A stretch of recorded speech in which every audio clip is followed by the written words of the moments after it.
those nerds out there. The Thomas Bryant jockstrap, get him out of here! How does that not indicate to you, like, hey, sometimes, like, these prospects are awesome? Donald, get back! They snatched that chain, boy. Get back! What's all gonna do about it? Popeye snatched that chain. Get back! We want that snack wrap. They got 3 flavors. Y'all got 1. Get back!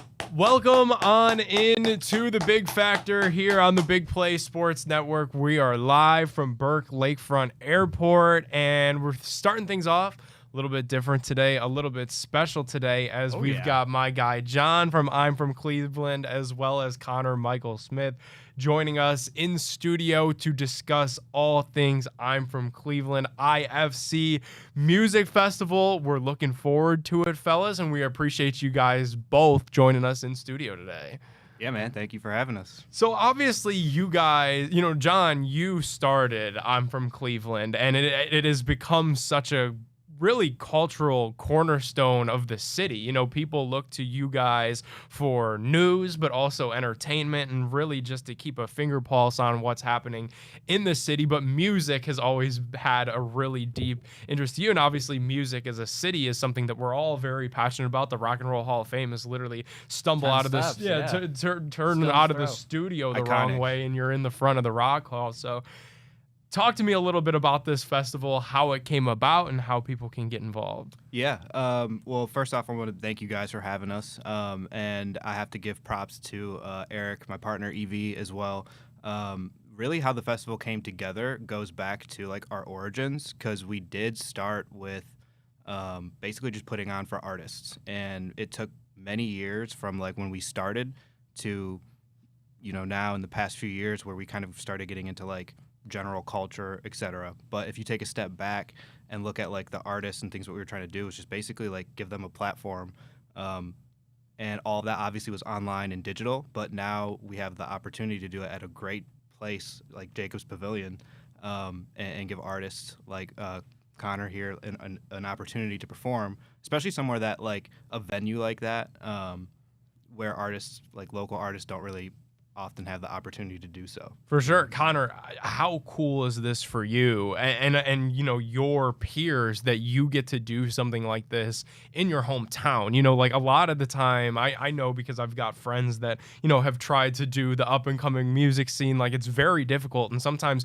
you've got to travel to the most random places throughout the country and able to get, to be able to get a gig. How cool is this going to be to be able to perform right here in your backyard? It's sweet, man. I mean, first of all, it's a dream come true to play that venue.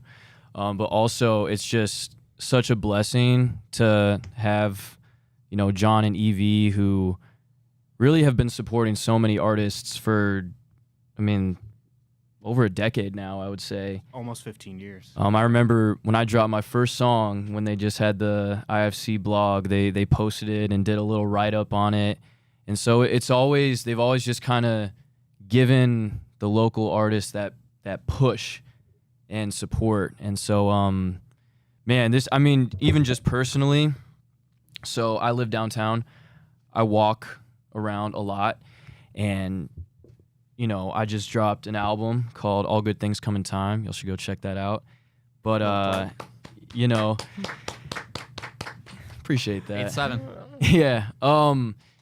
And if I could just be honest with y'all for a second, the rollout felt kind of slow. It kind of felt like, man, I need to really pick up a lot of weight that I don't know if I can carry myself. And one of those things is performing live. And I remember, a few weeks ago, I was just kind of walking, and I was literally in front of the pavilion just kind of looking out at it, because it's always been a dream of mine I've seen myself on that stage, and it was kind of a defeated feeling. And a few days later, I wake up to a DM from these guys, and they're like, hey, you want to, play a show at Jacobs Pavilion? And I was like, dude, no word. It was incredible, man. My wife and I, we were just freaking out over it. So I want to ask you guys, so when you think of like music festivals, a lot of times in my head, like Lala pops up, Coachella, like where do you guys see this in the future? Because like I'm looking in, I'm a casual music fan. I can't claim to know that I'm in every nook and cranny on the internet looking for the newest songs, but like you guys have AJ, who I go and see play all the time in Cleveland. Nadeem has some songs on my playlist. Like there's depth to what you guys have here, and you're only just starting. Yeah, I think that's very intentional too, as far as like having a diverse lineup. There's a drummer on there. There's DJs. There's hip hop. There's Tropidelic, who has their own lane as well. And then even Connor has a very cool history as an artist. Has dabbled in different genres, and I think that's all just very representative of that. And then where we build onto it, I mean, this is just the first year, so like we're just putting this together, as best we can. We want the arts aspect of it. We'll have some Midnight Art Club is coming to do some installations. There's the artist aspect, obviously, with the music. And ultimately, like, I just want it to be a place for creatives and locals to come together and be able to network as well, because a lot of our following are people that we've supported in the past, such as artists, photographers, whatever. And I'm looking forward to, like, seeing everybody there and just, kind of mingling and seeing. Those are the people that I also am interested in talking to about, like, hey, what can we do next year? How can we work with you? We can only book so many artists on 1 year. So I'm always thinking about, like, the artists that aren't booked, like, how can we get them involved maybe next year or this year even on some aspect of working with them. So always just looking to build in that way. Connor, I wanted to ask you specifically about your own career a little bit too, and your start, like kind of your rise to where you're at now. Like, I can't rap, I can't play the violin. Just take me through how those things could ever be parlayed together at any point in time. Yeah, so violin was where it started for me. I was 5 years old, and my grandma, my Nona, she paid for violin lessons. It was something that she believed was like a really good investment. Yeah. And so I started with that, and being a kid growing up loving Star Wars and Indiana Jones and all sort of soundtrack stuff, I would just learn to play that stuff, and then I'd make my own songs. And for a while, that was enough to satisfy my like musical Get the itch, hunger, or whatever. And but it hit a point where I think I was in middle school, and it was like, it's not the coolest thing to play the violin. And so, at that time, I mean, this is 2011, 2012, rap is like, oh, we're at a good point in time. We're at a great place, yeah. And I was always really good in English class. I was always really, really, I did well in that class, and I just kind of paired the two, and I started writing, started writing raps, and kind of almost put the violin thing to the side because I thought that it wasn't cool. And then when I started doing the rap thing and people found out I also played violin, they were like, that's the coolest thing ever. So then over the years, I've just kind of combined the two, and that's been pretty, it's done well. That is ridiculous. Yeah. As somebody that's from the city, and obviously, a dream coming true for you to be able to play this festival at Jacobs, is there anybody on the lineup that you have not met yet that you're looking forward to kind of sharing the stage with that day? Haven't met? I think I've met everybody. Okay. That's the cool thing, is that we all know each other. Yeah. So, whether it's, I'm thinking of all the shows that Cap's done, or seeing Rook at different events, or, Mary Jo, she's friends with my wife, and Nix, he works out at Exhibition, and I'm forgetting a few names on here, but I feel like we all know each other, and we haven't had that opportunity yet to all be on the same bill. So I'm mostly, even Chelsea, we did something a few years ago, but I think it's going to be so cool for us to be like backstage and be like, yo, like, what's up? Like, we're about to go do this. Yeah, it's an all Cleveland thing. And I'm sure, John, for you, that feels really cool that you got, like, you and Evie are kind of the puppeteers of getting all of these Cleveland legends together in one spot for one day for a really kick-ass, all things encompassing Cleveland time at Jacobs Pavilion. Yeah, and I also got to give a shout out to For Art's Sake, because they're presenting, and they're actually a very big part of the reason that we're able to do this. So I'm from Cleveland's, aspect is very heavy on like marketing and promotion. But For Art's Sake definitely came in and allowed us to put this together. So like huge shout out to them, very big partnership for us, and just very grateful for that. All right, obviously head to ImFromCleveland.com Yep. to get tickets. Yep, I'm from Cleveland.com, forartsake.org. Get them both there. Doors open at 3:32. So Full day of fun. yeah, man. that's a Looking lot. forward to That's seeing not everybody. just like you're coming in, drop of a hat, 7 to 10 or anything here. Got to camp out a little bit. I love Specifically, 32. Yep, we got a lot going on. For sure. Make sure, if you don't already, I'm sure you guys do, follow all things I'm From Cleveland on all your social media platforms. Get those tickets. I'm from Cleveland.com. Appreciate you, John, for popping in. Connor, you. it was great to meet you. We're excited to see you on stage and living your dream. It has go, been really yeah. awesome to have you guys in studio. I got a cool set.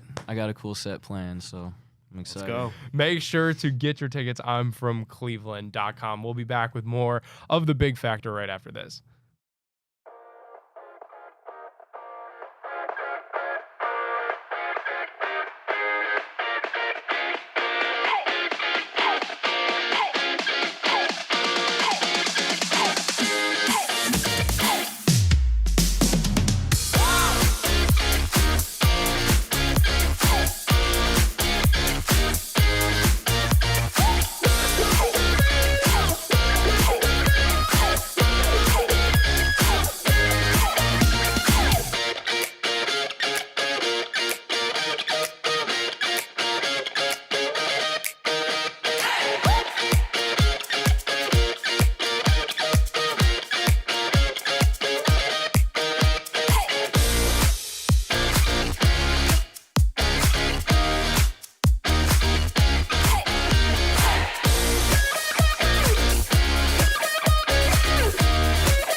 Factor here on the Big Play Sports Network, presented by FanDuel. Ryan Tyler, Jack O'Rourke, Nick Padone, Rob Watson. Before we dive back into the show, I got to tell you about our friends over at Fairway Ford. Fairway Ford is the biggest Ford truck dealership in the entire state of Ohio. They have the largest selection of Ford F-150s and Super Duty trucks, and they won't be beat on price by any other Ford dealer. See right above me, Fairway Ford summer sale is still going on. Never been a better time to make that short drive to Canfield, Ohio. Save thousands of dollars while you peruse over 500 vehicles in stock in their lot.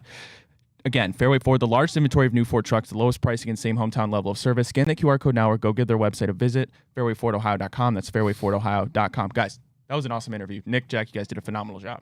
Thank you. I appreciate it, Ryan. Yeah, it's genuine. We were talking during the break, while we were, getting those guys out of here. It is genuinely cool what they're doing. So cool. There are so many people in Cleveland that are so talented, and people just don't know about them because there is no way to know about them. And I think also, even though because we live in Cleveland, we've overseen the renaissance of Playhouse Square and so many things over the last 10 or so years, the flats and different areas of town, but Cleveland is still by a lot of people outside of Cleveland kind of viewed as a joke, to be honest, So I think anyone who does anything to try and change the national perspective of Cleveland, like I'm from Cleveland does on a weekly basis, is awesome. Rob, what's up, dude? Good, excited. Like I said, I was telling the guys about on the break, my friend Mary Jo is going to be performing it there. So excited to see that. It was a great interview. Got to know a little bit about a genre of music I had never heard of before, but excited to hear about that. So great all around. Was nice to hear. All right, we guys ready to break down? Browns finalized their 53-man roster. I guess I shouldn't say finalized. They make the initial cuts before the deadline. But as it stands now, the Browns elect to carry 3 quarterbacks. I don't need to name them. You know who those are. One of the interesting parts, we'll start here, just 2 running backs, Jerome Ford and Dylan Sampson. Without a doubt, they're going to add another running back. You can't go with just those 2 into the season. Yet to see if Quinshon Judkins will sign with the team. I sure hope so. But right now, only 2 running backs on the Browns' initial 53-man roster. And I love that Kevin Stefanski was asked. It was a really great question yesterday. Can you give the fans confidence that there will be more than 2 running backs on this team? And he said, yes, there will be more than 2 running backs on this team. I obviously the waiver claims are going to process at some point later today. I'd keep my eye on Audric Estime out of Notre Dame. If the Browns can't get pen to paper on Quinshon Judkins, something tells me they're gonna have to look for help elsewhere. Maybe Judkins does finalize his deal over the next couple of days, and that's why the Browns were so optimistic about just rostering 2 RBs because they know that the one that they drafted with the 36th overall pick is going to be suited up here soon. But that is one position that I certainly expect to see some change and to see some additions because the head coach told you. And when you ever hear Kevin say something that honestly, he told you that changes are coming and there's going to be additions to that room, whether it's going to be Quinshon or somebody else to be seen. But I wouldn't mind Audric Estime if they can't figure out the Judkins thing. I was going to say, too, and even if I think it could be a safety plan where you go out and get him anyways. Jerome Ford's on the last year of his deal anyways. You could even see a world where they get rid of Jerome Ford because there's not really a point of having Jerome Ford if he's not getting carries because he is good special teams, baby. Yeah, special teams. That is true. But that way, I think with Estime, he doesn't command the amount of carries. You can run Judkins and Sampson freely in front of him, too. And Ford's gone after the year anyways. Yeah, I almost got hit with the hang has he crossed by a burner page last night. I saw someone put out that Judkins was nearing a deal, but then did you get Adam Scheffler? No, I looked at his thing, and then there was an @ to some NBC Sports page that didn't exist. So I almost fell for it, bro. So Audric Estime, we're looking for you, brother. And unless Judkins is gonna lock in and deal with the boys, but he's a bowling ball. It'll be fun to watch. We might lose a couple of games early on, but when he runs over a Ravens linebacker down by 25 in the third quarter, it's gonna be sweet. All right, guys, looking at this wide receiver room, Isaiah Bond, DeAndre Carter, Jerry Jeudy, Gage Larvadain, Jamari Thrash, and Cedric Tillman. I have a task. I have a task for you 3 gentlemen. In one word, describe the Browns wide receiver room. Stacked. Putrid. Stacked. Putrid. Potential. Random.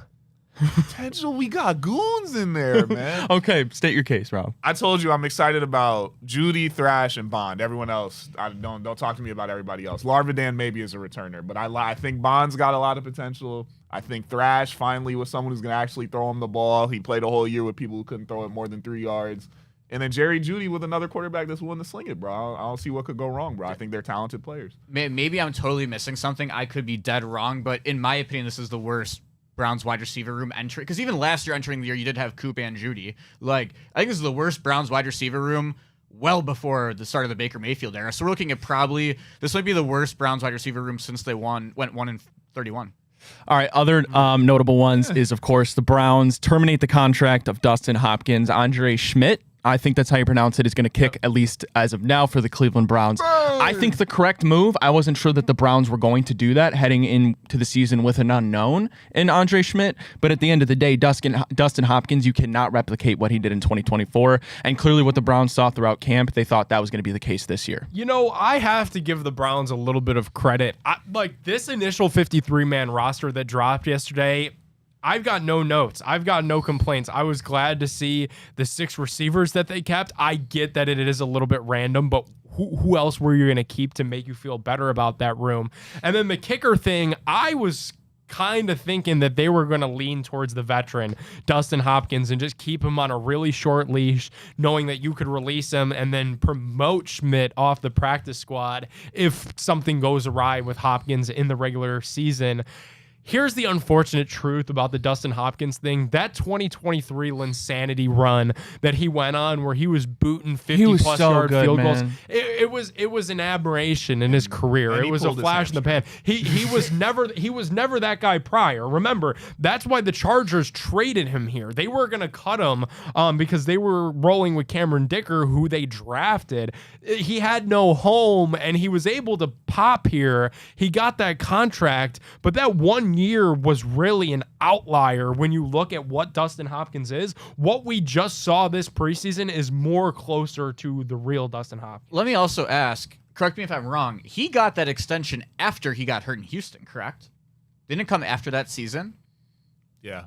Did we also extend a kicker after we saw him like tear his hamstring? We never saw him really stupid. kick again after that, so we thought he was still going to be good. But yeah, he was never the same after he tried to run down that returner in a game where we were blowing out the Texans. Yeah, and he tried to run down that guy, and it's been all downhill for him. Fun trivia question: do you guys remember what kicker replaced him after? Oh, might have been Schmidt. That is a good. Wasn't he on the practice squad? That is a good. that is a good question. Thank you. Well, do you know the answer? I'm Googling it, but I think I know. All right, then. Well, Jack, while you Google that, let's go to the defense. We talked about Aiden Huntington making the initial 53-man roster. We knew that. Donovan McMillan makes it in the safety Mitchell? room. Not Donovan Mitchell, Donovan McMillan. Kicker, dude. And Pitt has produced safeties, by the way. I got the kicker. Yeah, I got the kicker. Who's the kicker? Riley Patterson? We Ah, got him for the Lions. Detroit. I wanna say it was. I could be wrong about that. Yeah. Good pull. That was going to bother me. I'm glad you pulled that. I didn't pull that one. Well, I'm glad Google. I'm still I mad we did said Google the it. receiver room was the worst it's been since Baker, bro. I think still that's mad true. about that. Now, we had Find Damian a worse Ratley, Higgins, and Callaway with Jarvis Landry. That was bad, bro. Oh, shit. That was really bad. But anyways, about the to- defense. All right, well, let's take a break. When we get back, we're going to talk about Parker Messick's his second outing, his first win of his Major League career for the Cleveland Guardians, and a Cavs offseason update. Max Strus, what are you doing, man? I wonder what he does during the offseason. We'll talk about that when we get back right here on The Big Factor.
Hey, everybody, welcome back into the Big Factor here on the Big Play Sports Network, presented by FanDuel. Ryan Tyler, Jack Rourke, Nick Pidone, Rob Watson. Before we flip over to Cavs basketball, got to tell you about our friends at Garage Beer. Garage Beer comes in just 2 flavors, classic light lager as well as that classic lime. No frills, no bitterness, none of that IPA taste. It's just beer the way you want beer to taste, and that's beer-flavored beer. Scan the QR code now or go give their website a visit, drinkgaragebeer.com, to find local retailers who sell garage beer near you.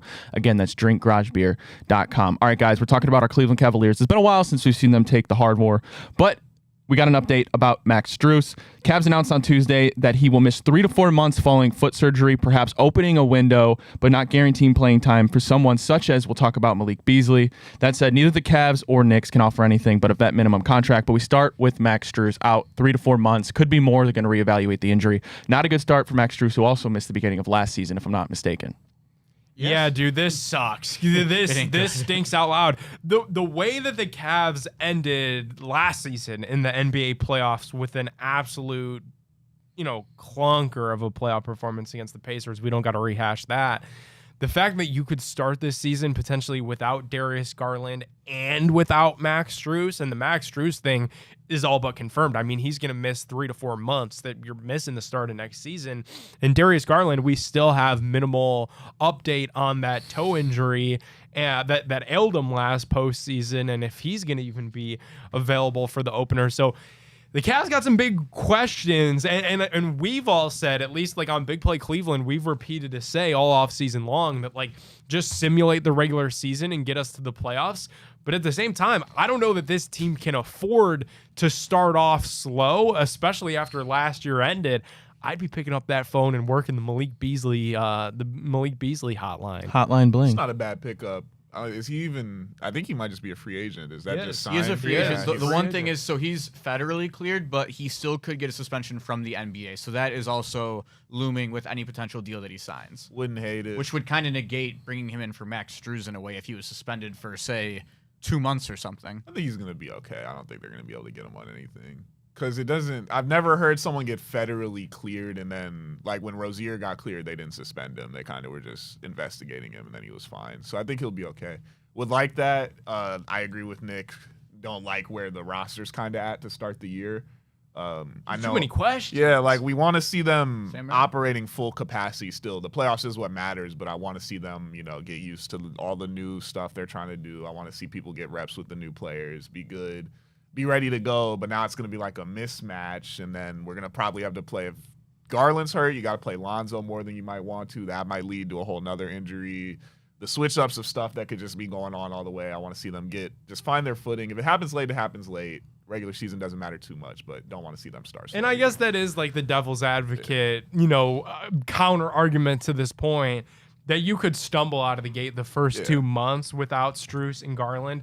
And it really doesn't matter. And in fact, it kind of reaffirms what we've all been saying, that there's no reason to really tune into this basketball team in the months of October and November, because it's all about the postseason for these Cavs. Like, if these Cavs go 82-0, nobody's going to care, because if you fail to get out of the second round, we know the fallout that's going to come from that. So I would like to see them start hot, because I would like to think that in year 2 of Kenny Atkinson running this system, that they can grow still as a unit and as a team, and that's only going to help them come playoff time. But really, none of this matters. I think I actually just fully switched to the other side. That was quick. Because, it really doesn't matter. I mean, the year we have these hot starts, but I'd rather them get to that by the time we're playing in the summer and going into the summer. And if you're hurt early, hopefully they'll be rested and healthy by the time we do get to the playoffs, because I've seen them have injuries in the playoffs a couple years now, so maybe that'll help as well.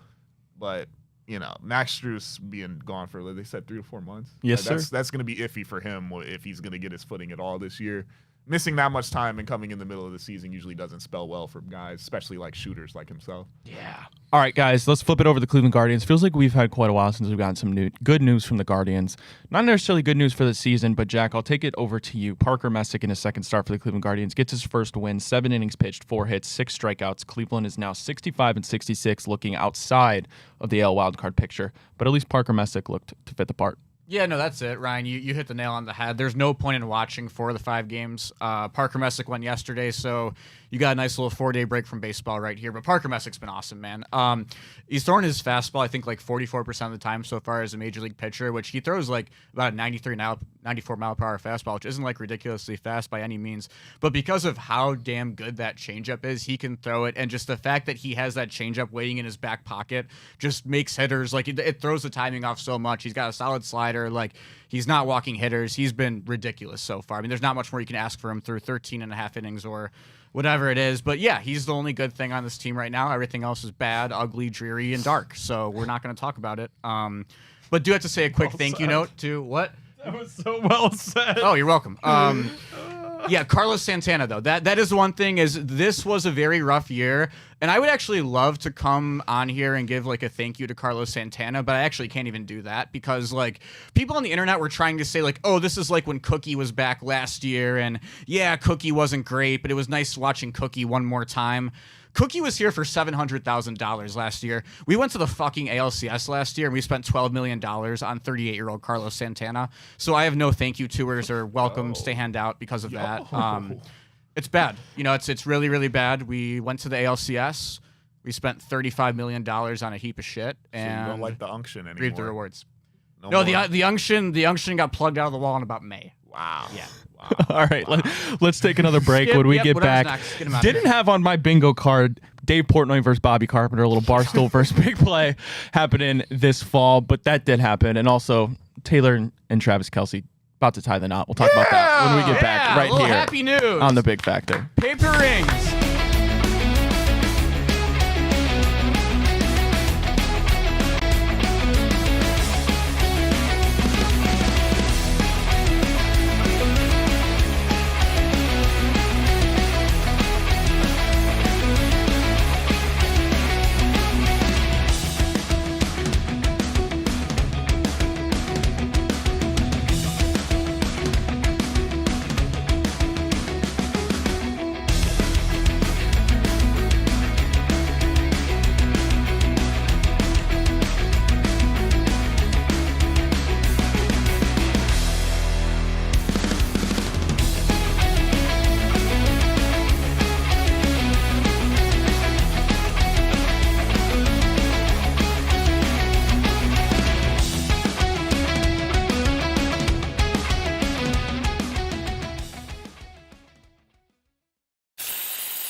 Hey, everybody, welcome back to the Big Factor on the Big Play Sports Network presented by FanDuel. Ryan Tyler, Jack O'Rourke, Nick Padone, Rob Watson. We are just one day away as we sit here on August 27th. Nick, what's going to go on tomorrow? Can't wait. Tomorrow, it all starts. The Great Geauga County Fair. It's crazy to think, guys, Labor Day weekend is here already. I feel like I've got like so much going on. Like everything is just going in all different directions. My personal life here at Big Play, so much going on. But the one thing that I'm looking forward to, the Great Geauga County Fair. So if you're like me, stop what you're doing. If you're listening to the sound of my voice, stop what you're doing. Get your tickets, geaugafair.com.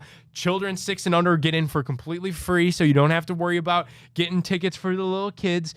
Go on there now, geaugafair.com. You could get the full fair schedule, the promotional schedule. Tomorrow night at 8 p.m., the Demolition Derby takes place. So get your ticket. Look at Jack's got it pulled up now. Yeah, look at this, guys. Geaugafair.com. All fees included, too. They're not going to try and get you on anything like Game Time and SeatGeek and all Thousands. those folks. There goes You're not that paying sponsorship. $30 extra at checkout. Yeah, bro. there Why goes that. would there goes our other sponsorship, man? Come on, bro. Geaugafair.com. Get your tickets now. It all starts tomorrow. How many Crazy. animals? How Well, many animals? fellas, How many animals? thousands. How many animals? Thousands, and it all starts tomorrow. Hey, I absolutely can't believe it, and I'm absolutely so excited to get out there. Derby's tomorrow, too, right? Derby tomorrow night at 8 p.m. Special appearance 8 by p.m. Miles So you Garrett. can get your tickets for that on geaugafair.com too. Yeah. I want to see some cars absolutely just smash into each other, get obliterated. Some good old-fashioned hillbilly fun gets ready for out there in football. Burton. It gets ready for football, too. Well, speaking of beef, animals, cows, the General versus El Presidente, Bobby Wow. Carpenter versus Dave Portnoy, Big Play versus Barstool. By the way, Bobby, could we I'll let one it up for the do one of you two kind of want to set the scene, set the page? Yeah, I think I could take it. So Dave Portnoy, we talked about this on the show yesterday. Banned from Ohio Stadium. The Yeah, full indeed. story came out. I make more money than you. As Bobby Carpenter and Anthony Schlegel do every day on the Bobby Carpenter Show. They're talking all things Buckeyes, all things college football. So they were talking about this whole Dave Portnoy ban a couple days ago. Dave Portnoy gets wind of the fact that Bobby had mentioned him. Bobby gets straight up called out in one of the infamous, emergency press conferences that Portnoy does.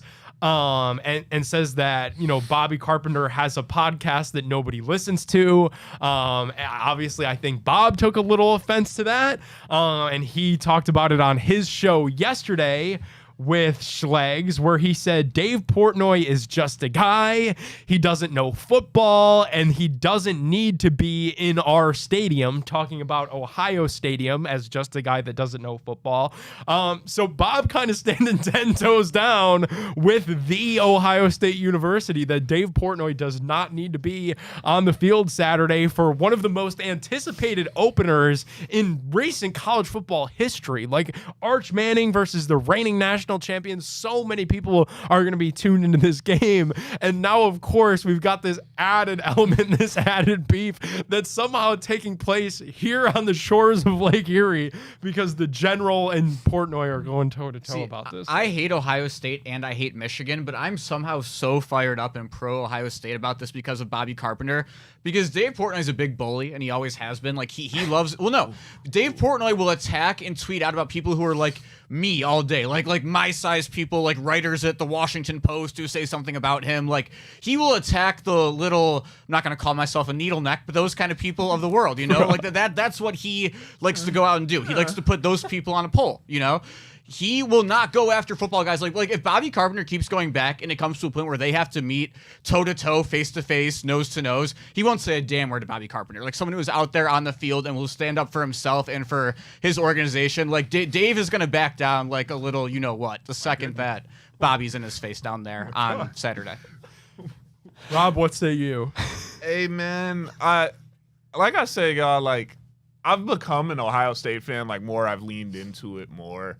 But honestly, I was watching. I was kind of fired up. Like I personally, I haven't played football since like middle school, but I wanted to put on like some pads. Like I want to see how they all react if Ohio State can go out there and win this year. Like when they finally end it, because that's all Michigan has had to hold on to the past. Like last year, terrible season, but they won the game. The game, pretty bad name for a game, but the game. Thank you. I agree with that. If they go out and win, like Dave is gonna, because Dave's writing a check that the players have to cash. Because he's been doing a lot of talk about how Ohio State's scared, they're soft, Michigan's in their heads, all that. If they go, like I feel like they're gonna get murdered this year, and then Dave's gonna have to sit back and he's gonna have to go back and start talking about the game doesn't matter. Like that's like it's the tone switch is gonna be crazy because like you got a freshman, he's like all these Ohio State players are seeing this. And now every Michigan player is going to have to be ready to deal with this. And I think he might be writing a check that they can't cash, bro. No, he's just going to come out and be like, oh, like, thank God it's a rivalry again. Like, they finally beat us. Yeah, I know true. exactly what he's going to do. But you know what he is, bro. Like, he's one of those. He's great at what he does. He's He's one a of great those. troll. Like, he's a troll, bro. You can't take him too serious, but you're right. When the trolls do meet up in real life, I don't think he wants any smoke with Bobby or Schlegs. No. No. You know what Schlegs would do? Schlegs would treat him like that guy who ran on the field when he was Jacksonville's defensive or strength coach, and he's going to give him an RKO on the sidelines. Dude, and like that's the thing. Like Bob is a big dude. Yeah. I've met Bobby Carpenter in person one time. I was very cold with my good friend Nick Padone down at Ohio Stadium. He's a big friggin' dude. I'm not saying that Dave isn't a big guy. Dave could beat me into the ground in a second, but Dave's not a big guy. If he looks at Bobby, wrong, He's not big. Like, wait, what? It's all about comparisons, I suppose. Do we need to Google Dave Portnoy height, weight? He's a big guy. He's 5'10". Did play boxing? He's He's 5'10", according to the internet. bro. He's got the blue shoes. All right, guys, before we take our break to get to FanDuel, our parlay of the day, a kid from Cleveland, Ohio is marrying the biggest, at least one of the biggest superstars, not only recently, but in music history. Probably Travis the world Kelce, ever. Taylor Swift announced her engagement via Instagram. Cute caption, your English teacher and gym teacher are getting married. Your guys' thoughts? So real quick, I do have a live on-air confession. Very happy for them, first of all. Beyond happy. Thought about reposting it on my story, decided not to.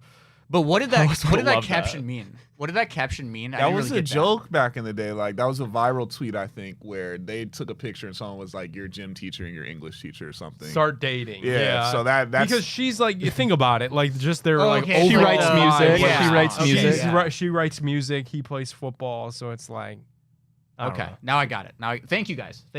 My thought was, and I said this months, honestly, I feel like it was a year ago, that I think they're going to live stream their wedding. Some streaming service is going to pick it up. I'm so serious, like a royal wedding. This is This is the closest thing in America to a royal wedding Yeah, it is. that we've probably ever had. I would love to be the there's always like a fake translator at all those events who like gets caught at the end. I'd love to be that guy. I will say, well, So is Butker going to be a dude, groomsman? think about it. Like, compare this to a royal wedding. The closest thing we would have to this, I guess, would be if we had a presidential candidate who was single, like a bachelor presidential candidate who got married during his 4 years in office. And even then, I don't know that that's as big as this. It's not, because Taylor Swift is international. Right. Like, nobody, I guess people across the world would watch a president get married in the United States, but nowhere near a Taylor Swift and Travis Kelce I wedding. always thought it was dumb that like people here will tune into like when the royal wedding just happened not too long ago, the last couple of years. I always find it weird that people here like really care about that. Yeah. Like we fought 2 world wars to not care about what they got going on. They're going to hyper-analyze. We got our I own- mean, all I that, will bro. say a little bit, at least on Meghan Markle. Like, she was on Suits. Like, she's American. So I kind of see when that wedding, because that was the last one, I believe, as well. When that happened, I kind of get that. But in general, yeah, like, we kind of fought to not have to do all that. Speaking of the scrutiny and the picking apart of the wedding, I wasn't really hip to like celebrity weddings or that universe at all, just because I've got enough to worry about on the day-to-day of my own slate. Cam has gotten me hip to this side of TikTok that will pick apart every component of celebrity weddings via social media, and the latest victim of that was Logan Paul and Nina Agdal. People like the amount of think pieces that were posted. Like, about come on, that wedding, how and why? like, thousands, and these people weren't physically there. They're just breaking down like what other people had posted on social. So like, there's this video of Jake Paul like punching the cake. Okay, that's what he does. You know, that's part of the shtick. Like when you're marrying into this family People of are just influencers. lonely. I think that's the issue. People are lonely and need to find their own love. Think about pieces that this. went into Think Jake about punching this. The cake. I'm like, And to each their own. Butker's gonna pop out. Before I say this to you. Crazy, bro. to each their own. There's a pot for every lid. That's the disclaimer. Yes, to each their own. Who am I to tell you what to do? But just think about the fact that there are people right now writing fan fiction about Taylor Swift and Travis Kelce in their free time. bro. Is that tough? Is that something you would do? I don't think that but it is. It's not my Give me life, the bro. parlay. Not my life, bro. Put the parlay on the screen. Wait, All do right. we even have to go to break? Can we just? You just want to rip Do it? we have to? No, I mean, All right, give me my theme music. I got. Well, we I gotta- got. I was going to a break. But Nick, if you're ready to roll, let's do it. Alrighty, FanDuel's getting you ready for the NFL season with an offer that you do not want to miss. New customers can bet just $5 and get $300 in bonus bets if you win. That's right. Pick a bet, $5, and if it wins, you'll unlock $300 in bonus bets to use all across the app. You can build parlays, you could bet player props, you could ride the live lines, whatever your style, FanDuel has you covered. The NFL season is almost here. I cannot wait, and the only question is, are you ready to play? Visit FanDuel.com/bigplay to download the FanDuel app today to get started. Ohio 21 plus and be present here in the state of Ohio. First online real money wager only. $5 first deposit required. Bonus issued as non-withdrawable bonus bets, which expire 7 days after receipt. Restrictions do apply. See terms at sportsbook.fanduel.com. Gambling problem? Call 1-800-GAMBLER. That's one way to get ready for this NFL season. The other way to get ready for this football season is the lay of the day. Here we go, fellas. Starting out plus 615, 4-leg, same game parlay for the fellas today. We're starting out Connecticut Sun and Dallas Wings. A little bit of a toilet bowl in the WNBA right now. We got to combine 9 wins. We have 9 wins for both those teams. Only 18 on the season. We're going with the Wings and our girl Paige Becker's on the road. And we're taking Paige Becker's over 18.5 points. She's struggled her last 2 games. We know she's going to pick it back up tonight. Nick heading back over to the MLB. Cade the Fade Cavalli on the mound for the Nationals. He's not having a great season. So we're taking the Yankees run line -1.5 at -140. And last but not least, Rob, our basketball guy, going with Angel Reese to record 10 rebounds against the Phoenix Mercury tonight. Biggest lock of Parlay. all time. Yeah, it is lock. -430. Plus 615, 4-leg, same game parlay. Wings money line, Paige Becker's over 18.5, Yankees run line, Angel Reese to record 10 rebounds. Book it. Alrighty, everybody. Appreciate you tuning into the Big Factor here on the Big Play Sports Network presented by FanDuel. Again, I'm Ryan Tyler, Jack Rourke, Nick Padone, Rob Watson. Shout out Fairway Ford. Shout out Garage Beer. Shout out the 2025 Great Jogga County Fair. It starts tomorrow. And also, Demolition again, Derby shout out the guys thousands. from I'm From Cleveland. Go And to thousands. ImFromCleveland.com to secure your tickets. Jacobs Pavilion next Saturday. You don't want to miss it. We'll It's see going to you be there. amazing. We'll see you there. Until then, we'll be back tomorrow. Same people, same time. Until then, have a wonderful rest of your Wednesday, and we'll talk to you tomorrow.